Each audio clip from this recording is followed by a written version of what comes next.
right? Did you also fumble that commentary because, and you and I have talked about this before, you chose to quote the words of columnists rather than saying, I, Bob Costas, believe that we need some kind of sensible move toward gun control and taking on the gun, what you describe again as the gun culture in the National Football League?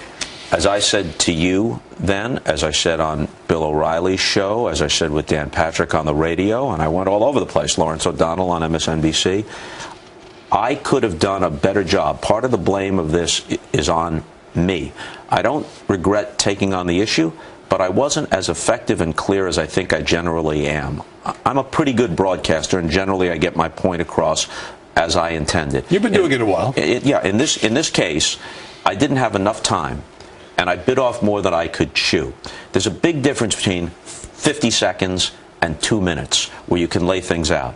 In retrospect, and I said this at the time, here's what I wish I had said.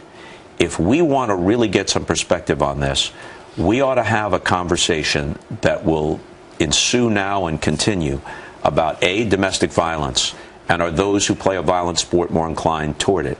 B, the effects of football. We already are learning more about the long-range effects, but what about in the here and now? Effects on impulse control and aggression, especially when mixed with possibly performance-enhancing drugs or alcohol.